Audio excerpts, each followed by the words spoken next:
First World War, and before urbanisation was the hugest of things, he was writing realistically about the environment in which he lived. And it might be nostalgic for people who come from an urban environment later, and certainly from a post-First World War, to look back at it and say, but this is some sort of idyllic time that, you know, we've lost and we'll never get again. But when he was writing it, it wasn't some idyllic past. It was, this is what life is. Crockett never pretended to be anything other than a popular writer. He was trying to make money, and the Raiders heralded a decade of huge success. Crockett was supremely popular in his own day. His work was serialised, then novelised, and on the day that the novels came out, they would sell in tens of thousands. You know, he went through edition after edition after edition. Certainly for the first 10 years of his career. He was on the top of the bestseller list, if you like, for more than 10 years. So he was inordinately popular, and not just in Scotland. He sold in America, he sold in Australia. He was an absolute international phenomenon. But certainly within the 1890s and early 1900s, he was bigger than Dickens, I would say. Certainly equal to Dickens at his height. Dickens, though, lives on. Is that pure talent? Or is there something about his innate Englishness that's significant too? Any TV commissioner is going to look at an Oliver Twist or Great Expectations they can sell around the world before turning to a novel whose dialogue is written in historic local dialect. It's sad, of course, but hard to avoid in any system designed around making profits. Crockett died in France in April 1914 at the age of 54 and is buried in the kirkyard at Balmaghie, close to the banks of the River Dee. His work largely died with him.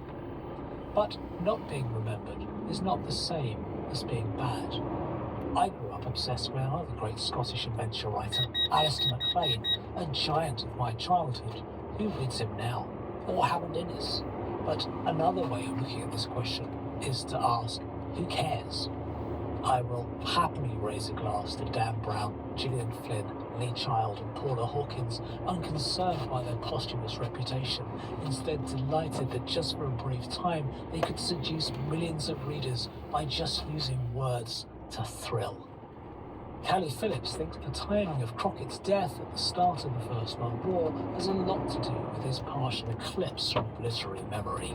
He died at an unfortunate time. The fashions also changed, and between the First and Second World War, fashions in fiction changed considerably because there was a real push towards both modernism and urbanism. And so then he was kind of miscategorized as this nostalgic thing that was just popular fiction and didn't really have any value, and nobody was going to be making money out of him. Clara Glynn thinks Crockett is due a renaissance. I think rediscovering fantastic books that people have forgotten about is an absolute joy of being a reader, and the Raiders should be top of your list because it's just a fantastic adventure. I'd recommend it for teenagers everywhere. He's really good at plot. They're really great adventures, and he's quite kind of fresh and unexpected. Fashions change. We move on, finding new forms to entertain us. But every now and then, it's worth glancing behind us at those that lit the path we're on now, and celebrating the fact that for a very brief period of time, they burned most brightly of all. I'm John York. Thank you for joining me for this episode of Opening Lines. The reader was Kyle Gardner. It was produced by Jane Greenwood and is a peer production for BBC Radio 4. All the episodes so far are available on BBC Sounds, where you can also subscribe to the series. After the news, you can hear the concluding part of a new dramatisation, The Raiders, here on Radio 4. I'm Danny Robbins. Join me on a road trip like no other, if you dare. I just remember feeling this ominous fear that something was about to touch me. Uncanny is going international. He says, somebody's in the house, and I screamed. A new series of unnerving tales of potentially paranormal encounters, this time drawn from across the US. We both turn and look at the window, and that's when we see this thing. In that moment, I knew I was food. Uncanny USA continues on Radio 4 and BBC Sounds on Tuesday nights at 11.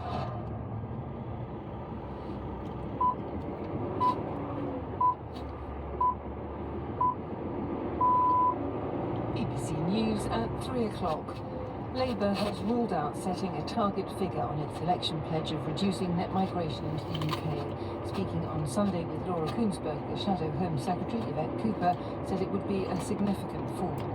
Also on the programme, the Health Secretary Victoria Atkins defended the government's record on the NHS.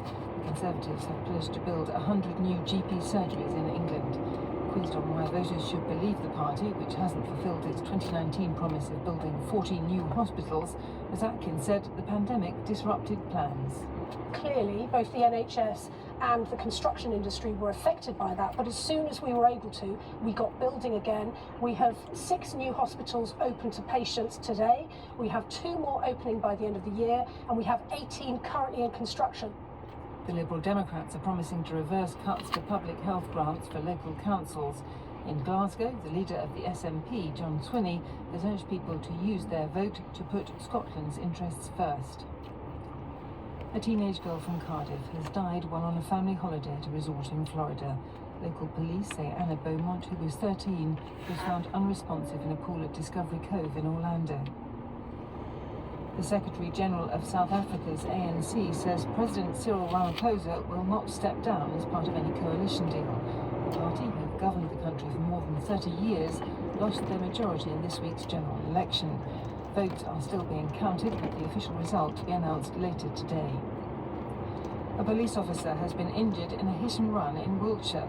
It's understood the officer left his marked car to speak to people in a parked vehicle in Devizes on Saturday morning. The driver drove off, hitting the policeman. He's since been discharged from hospital. China says it has successfully landed an uncrewed craft on the far side of the moon. The mission aims to collect precious rock and soil from the region for the first time in history. China is planning 3 more missions this decade as it looks for water on the moon and investigates setting up a permanent base there. BBC News. Now, time for drama here on BBC Radio 4. Young Patrick Harron has ventured into the lawless badlands of Galloway in search of May, who's been kidnapped. Losing his way in a storm, he's ended up in a strange house, known locally as the Murder House.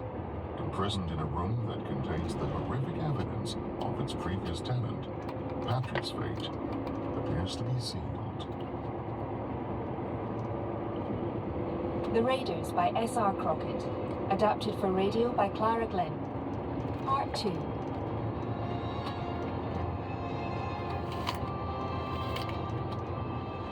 Although I had slammed shut the lid of the great chest, the sight of the white slab of a dead body inside burned itself in my eyeballs, and I could not forget it. What was this terrible, God-forsaken place? Who's that? Look up. Peeking at you through a crack in the ceiling planks. May? Oh, May! It can't be I've come so far to find you, May. Patrick, for God's sake, try the window. You've no time to lose. This is the murder house. If you leave here alive... What about you? Just try the window. You're near your end, else. I'm trying. Stiff and old and stuck fast. Hang on, if I climb on the chest... Oh, May. Inside this chest is the most... I know. I heard all last night. It was a terrible business. Is it opening? Just a minute. If I kick it... Oh, through! I was outside in a moment. I found myself in a narrow passage between the rock of the hillside and the wall of the cottage, which was all but built against the precipice. Climbing up the rock, I felt along the thatch to where I thought May was a prisoner. With a throb of fear, my hand suddenly encountered a hand stretched out in the darkness, startling as though it had come up from the grave. But it was warm, small, and among 10 million others sworn to it as the hand of May Maxwell. May! You're trying to get out of there. Run for your life, Patrick. Oh, they are cruel. They show no mercy. Go! I shall never go without you. Is there a window in the attic? No. There's a skylight, but I've tried it and it's jammed fast. You have to go. Done what, and leave you? You that I came to save. You must. They will not kill me. I have a knife. Give me the knife. What? Go on, push it through the gap at the bottom of the thatch. Why? Just give it to me, please. Here. I can't. There. Do you have it? I have it. Now, as long as it's sharp enough, I just have to cut a hole in the thatch. I can see the knife coming through. Right. Push as hard as you can. I have it. Now, take my hand. It's one big step.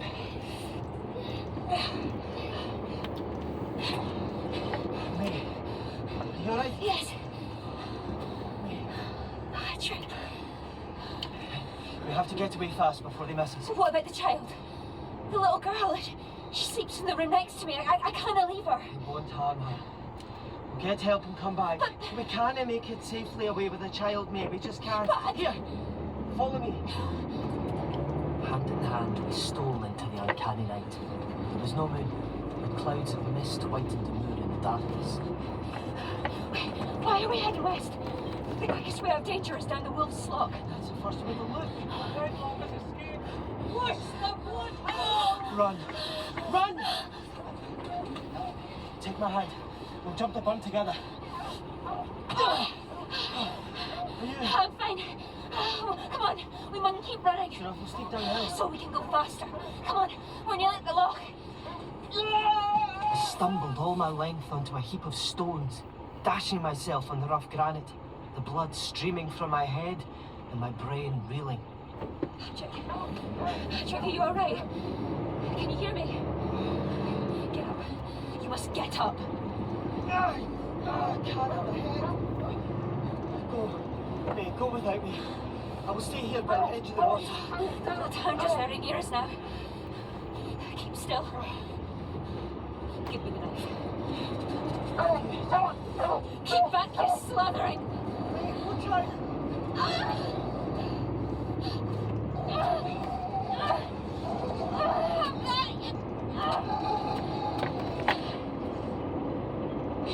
Is it dead? Yes. Good heavens, you're covered in blood. Yes, the hound's blood, not mine. Across the moor, I could see the dancing rows of lanterns getting nearer, and I knew we were done for. But there was the spirit of an army of men in this girl, for she knelt over me, her back to a rock, knife in hand, and waited. It had not been good for the first man who came this way. You must go without me. I don't know you're missing me. Never. You see that dark spot in the loch, Patrick? Where the water eddies in circles. That is the moor where they throw their victims. My knife is ready. If we're to lie in the murder hole tonight, we should not be without company. Listen. What's that? We are done for. We can fight men, but the devils that hunt the full moon are not of this earth. Patrick, this is the end for us. We are to die together. Thank God. There they are. Heaven preserve us. What can you see? A giant hound and something terrible. Not animal, but hardly human. I cannot tell what it is. Get down. Don't let it see you. Hold me. Patrick.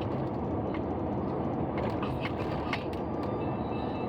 Oh, please do not faint away and leave me to die on my own. I'm not fainting away, Mary.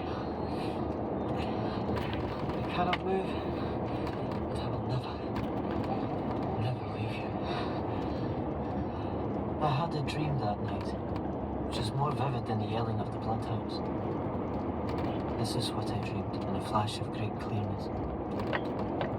May Maxwell took me in her arms, saying I will kiss him once before I die. He came all alone to find me when my own had forsaken me. And he did find me. And we shall die together. And in my dream, May Maxwell gave me not one, but many kisses. But I knew it was a dream. It could be no other. There you are together. 12 wee orphan lambs kicking out the heather. What? Sorry to disturb your dreams. We have had such a night, Silver Sand, you wouldn't credit it. The Faz had me captured in the murder house. Nah, no the Faz. What fun is you guys speaking of the Faz? Not landloopers weren't they Faz, they were McCatricks, a black bad creed of nobodies. Whoever they were, they nearly did for us. Sutherland sinners. Giant dog. It was a terrible beast. That was you? I don't... Then it was always you? In the churchyard that night when we were watching the smugglers? Aye, just the arms are turned the right way about for some good purpose. But the creature had a matted coat of fur that glowed in the darkness. It was just a bit of a hair coat, a wee bit phosphorescent quarry. What happened to you, Silver Sand? To make your arms like that? Twisted the torch of the Star Chamber of Fort James, Duke of York. Sorry. So I can run like a beast. The dog scory and I feel a foolish fig at the woods. And not so foolish folk too. I can't believe it. I thought I'd seen the devil himself. Seeing as the always believing now, we must budge. Can you move, Patrick? I think so. What does it hurt? Mostly my head. That's good. Try walking here. Rest on iron. I'm sorry. I'm not sure how far I can manage. His horse is waiting at the Gillen burn half a mile off. Now, shift. We need to get out of McCatrick country before the sun comes up. You right back there, mate? Hi. Come on, Pony. You should swing your leg over and sit astride. It's hard enough to ride these steep tracks without a saddle. Don't need to be balancing sideways. That's not decent. I'm a lady. I have to ride like one.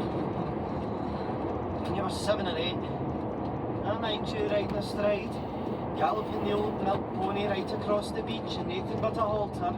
Yes, but... Silver Sand is a head finding a way. You can't see. All right then.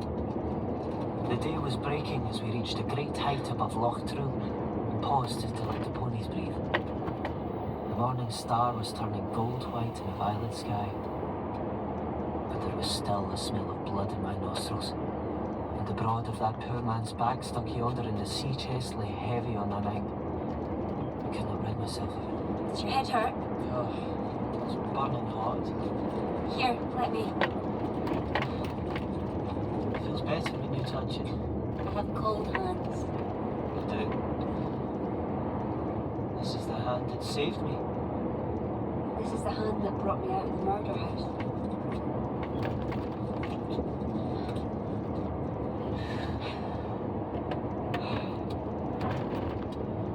I dreamed that I kissed you when we slept in the heather.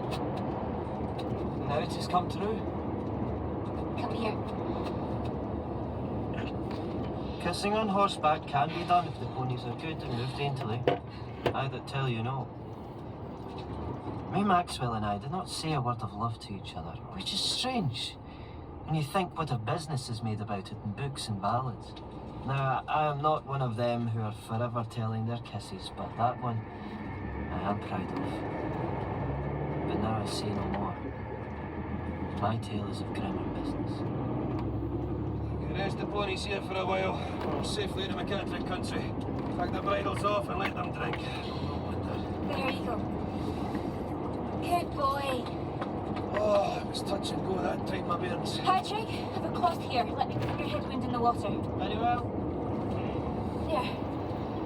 There. That's it. It's still good clean. You'll survive, Patrick. Can you help me? Aye. Put the cloth there and we'll bandage it. Like that. Tie it up. Thank you. Me? Starting to run. It's not bad. The dog must have bitten you. Let me look. Oh, you can see the teeth there or something like that. It's nothing. It's a infected, it could finish you. It must be burned. It can wait until we're home, I'm sure. Hannah, it could be infected. We must cauterize it. I'll build a fire. There, the knife between the flames. It's quite hot. Like that? Aye. Now you must lay the flat blade against your wound and hold it there. Don't be dead for you. May turned and looked to me, as I could not burn it for her. I was ashamed, because I knew she'd have done it for me without the tremor of a muscle. Oh. I'll do it myself.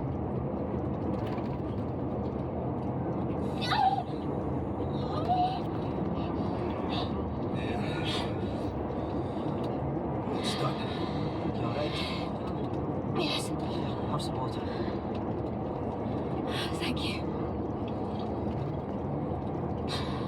Are you sure you're alright? I will be. Yeah, I have some of Eppie's oatcakes left in my pocket if you can stop. Hi. I'm famished. Who's Eppie? A good woman who helped me when I was searching for you. She gave me a night's sleep in her cottage, filled my pockets with provender, and showed me my way across the mountain.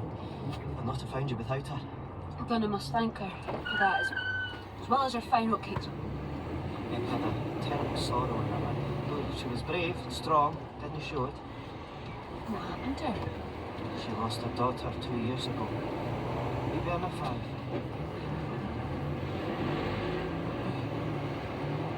Terrible thought has just struck me. Do you ken the name of the wee girl at the murder house? Of course. Her name was Marion. Forgive me, that's Eppie's daughter. Oh, Patrick. Oh, that wee bitty lass. And we left her in that house among those fiends and murderers. But if we tried to take her with us, we would all three be dead now. Maybe so, but we left her in that terrible place. Oh, I can't forgive myself. Perhaps it's not such a terrible place for her. She was too young to understand much of the horror of it. No child should be near such things. At least she's alive. When we get home, we'll make it all right. Father and brothers will ride out against the Patricks. They will rescue Marion, I swear to you. Mother losing a wee bear, my feather will not stand for it. Patrick, I can't wait to get home now and see them all. What is it? You mind when we fought the Black Raiders in the sea caves in the kid? Aye. Your father fought as bravely for you as any man could. I've no doubt of it. But he didn't survive the battle. What do you mean? He's dead. Patrick, are you telling me he's dead? Patrick! Is that what you're telling me? Oh, why did we do it? We did no harm to anyone. Where is he now? Brothers buried him in the sands of Gravity.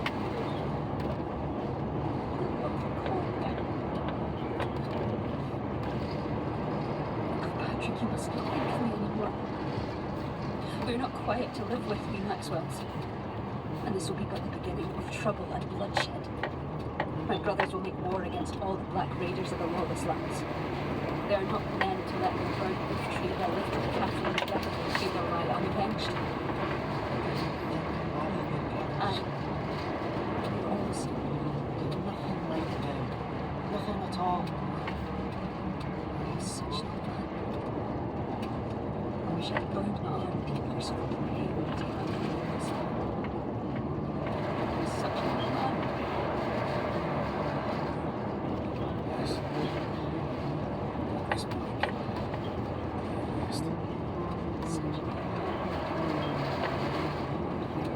When we were back on the road, the tears ran silently down these cheeks. And even when Silver Sand rode ahead, there was no more kissing. Which I was sorry for. So unthankful and selfish as I am. Only a couple of hours, man, right? Okay. See. Nearly home. My hood was burned to the ground. I'm afraid to see it. Silver Sand. You should write to to the sheriff in Kirkcudbright and tell him all this happened? No. Why not? Get to the likes of that day. I want it to be known that there is black murder in the hills. No man the wiser. Think the sheriff doesn't ken that by this time? It's easy for you. You didn't see the poor lad's bloody back in the great sea chest. Or hear the knife whetting on the sharpened stone to cut your own throat. Yeah, the post for the sheriff and that's fine. But No! what shall we do? This is certain. Ken the Maxwell lads, I ken the McCatricks. Neither will rest till there's more blood in the header. Fast? I'm telling you, the Faz ain't ain't part in the murderings. But what then was the last thing Hector Fat kidnapped doing in the house of McCatricks? Now this I'm certain, Hector Fa is no murderer. What about the man cut up and pickled in that devil's chest, huh? Hector Fa was friends with those that did that dirty business. He kidnapped me and then left her in their care. Then he turned his neck and that. You don't trust me? Yeah. Yes, of course I do, but... Then leave it, Ollie! But Leave it! damn it, you bastard! Oh, excuse your king. You'll never understand yourself, son. Well, that's true. You're near the worse for it. By now, we've been spotted. And the word spread like dandelion seeds in the wind through the farms and villages along the coast. May Maxwell was rescued. Hi! You there? Where is it? Lady Griselle Maxwell's compliments. Miss Maxwell, and she would be pleased to have you visit. She thinks Earlston the best place for a young lady of the Maxwells. Though she's but a second cousin. What manner of man are you? You look like a sodger, not a flunky. What brought you to wearing the coat of the Lady Maxwell? Just the same thing as brings ye riding on another man's beast. Want of silver to buy me in. How'd you ken this horse is the mine? Well, just for the reason that the horse you ride is Johnny Faz. I ken the markings on him. Does your mistress wish to keep young Mistress Maxwell by her? I believe that to be her wish and intention. Well? What do you think, me? I think we should take up her offer. I do not know her, but it'll be a roof over my head. She is kin, and I can't afford to be fussy.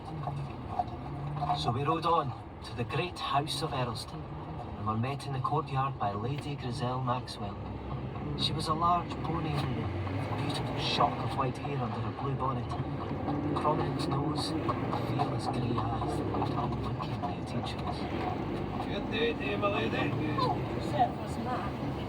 Surely Rob's not so dear that you can afford to risk her neck. Look, what's he doing in this country? I think your ladyship's mistaken in me. Mistake. Griselle Maxwell. Whist! Lady, there's names that aren't for crying out loud at every gate. And I should know that. You lad. You must be me. Let me help you off that boat. Thank you. You and me is both lost favourites. It's the kind of folk we are. Maxwell men are never like to die in their beds. They ride again. And women folk here that blackbirders marched in the dark valley as they climb a bar to come their men back. Oh, you see this coat? Realize? There was a heat taken off close to the collar of that. See, the velvet's a wee bit rusty. That was my father's heat.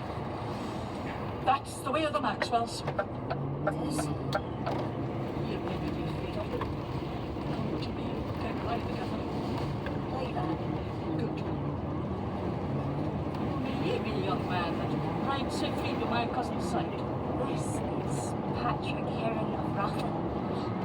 Put his own life in peril and ventured into the wild lands to rescue me from the murderers. Patrick Heron of Rathlin. Rathlin! That wing paradise! It's a fine spot.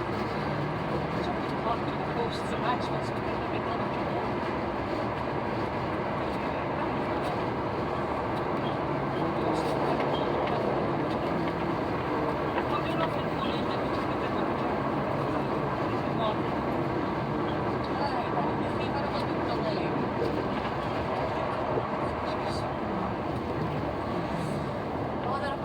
Young folk.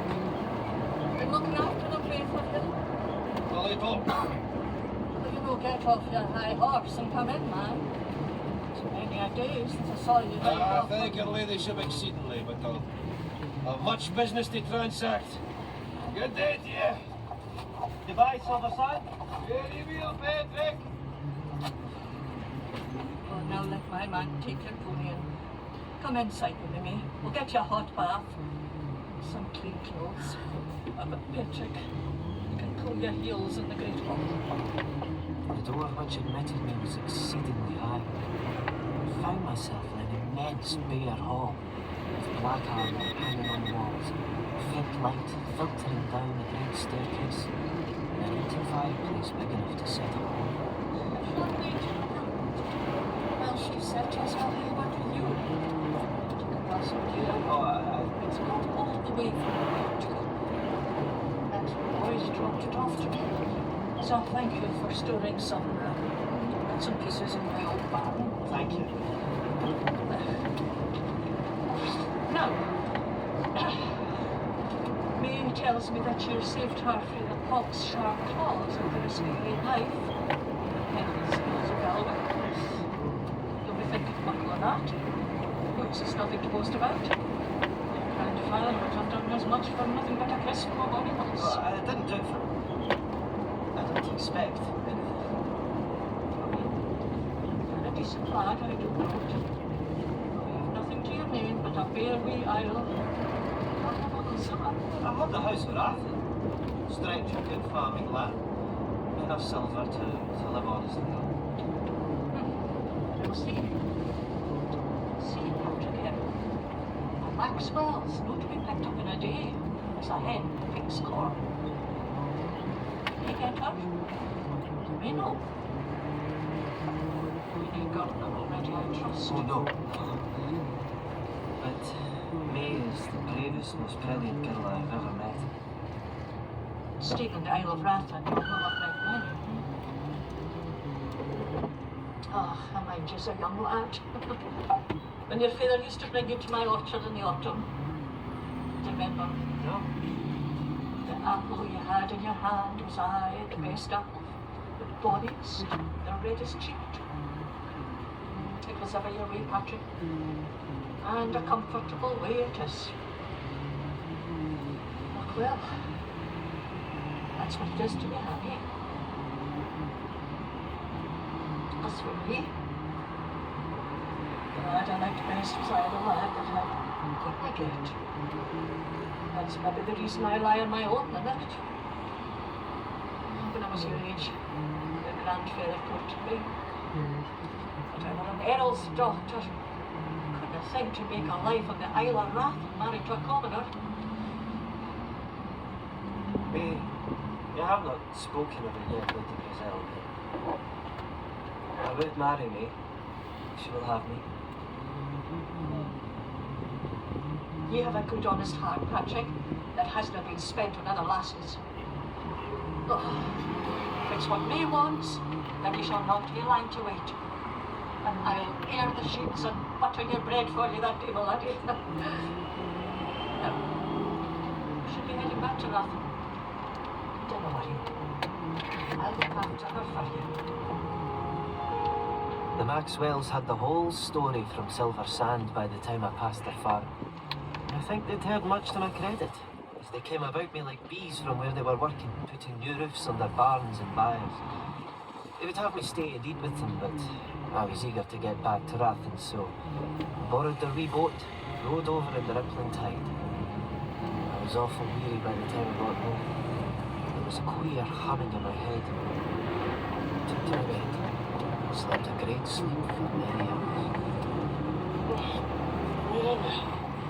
Who's that? Who's that? Precious. As I saw Sam, lay in bed in the sea was a smoke. She'll eat me. My leg's still. Did you hear her? Sleep's the only cure for what ailed you. Then I need to... Shh, listen. If you want to get well, you must heat me. You drink this, it'll help you sleep. But before I do, you must promise something for me.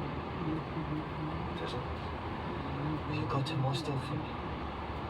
Tell Eppie Thompson in the cottage there that her daughter is alive, that Marion is fetching and carrying into Murder House, but that Patrick Heron of Rathen swears by all he holds dearest that as soon as he can he will bring her home. Ah, you're dead. Drink.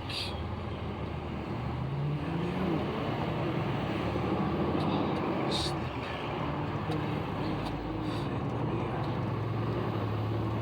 It was the broad light of some unknown day when I came again to myself. I do not know if it was sleep, Silver Sands motion had cleared me, but I was marvellously refreshed. My head was cool. This is Blythe seeing you awake and What are you doing here, Abby? I said like you needed me. And my stay's not altogether safe.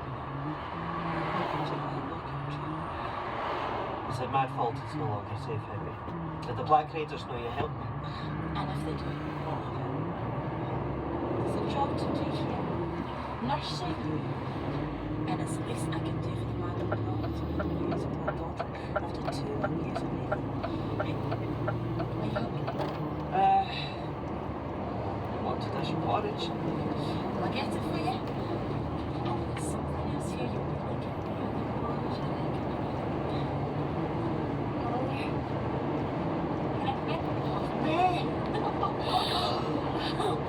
It's grand to see yourself relaxed.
I wouldn't mind that at all. Good day to you, Patrick. It'll suit me fine to have another woman about the place when we're married. When we're married? Oh, I like the sound of that, mate. You are getting better. Oh, yes, I'm well. Completely well. It was a chill morning in the dark days of December, and I got my sword by my side, kissed my lass, and swung into stirrup with a sinking heart within me. Never did soldier more unwillingly ride to battle than I. It was a cold, dim, raw day, with a slough of snow in the air. I will take Eppie back to Earlston with me. While you're gone, there's no point leaving her in an empty house. Good. She'll be safer there. Glad of the company. Have you got everything you need? I think so. What are those strange shoes tied to your saddle? They're my father's ice runners. He brought them from the Low Countries as a present for me years ago. And I'm not bad on them. Skates, the Dutch call them. You're better off with your good boots in the hills. See and keep your feet dry. There's an extra pair of socks in your left pistol holder. Goodbye, mate. 3 days later, we left our horses at the lodge of Esconchen, waited till the cover of night, then pushed forwards, 200 men or more, into the northern hills to settle the business once and for all. The yellow mist packed itself dense and clammy about us as we advanced, and the snow fell in a curious, uncertain way, as though little breezes were blowing it back from the ground. I walked with May's brother Will, the youngest of the Maxwells, and by now a good friend of mine. God save us. This is a devil's day. No day of God's making was ever like this. Snow's getting worse. Keep up at the back. Kennedy and his advance party are ahead. We must no fall too far behind them. I do not understand why we have to fight this battle ourselves. There is a new king in London, and the sheriff has a warrant from the Privy Council to chase the Black Raiders down. You'll grow a beard before you see the king's men fighting in the Galloway Hills. The sheriff may stamp his foot and shake his fist. But that's all he'll do. But the warrant! The sheriff bides cosy in his castle in Lochnaw, 2 days hard ride from here. And London? London is further than the moon. I doubt our fine new king has ever heard of Galloway. Them that's too far away to bear the brunt are too far away to bring the remedy. It's down to us, Patrick. It always will be. Is this the Gairland Burn? Aye.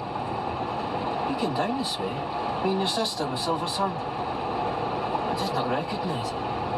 The burn was a little stream in the summer, and now it's a roaring torrent. Strange. What? No one is shooting at us. Is that bad? Of course not. It is surprising. Maybe they don't know we're here yet, with the cover of darkness. They know. What's that? Corbies. You're awful jumpy, Patrick.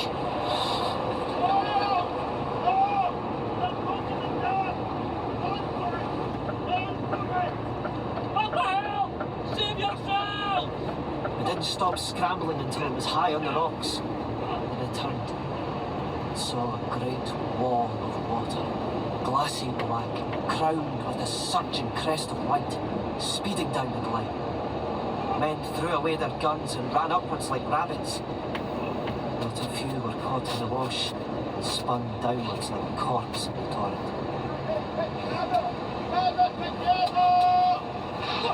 Take cover! The bastards are picking us off! Keep covered and return fire! Doesn't seem very fair. It's a battle, not a game, Patrick. Bring your weapon.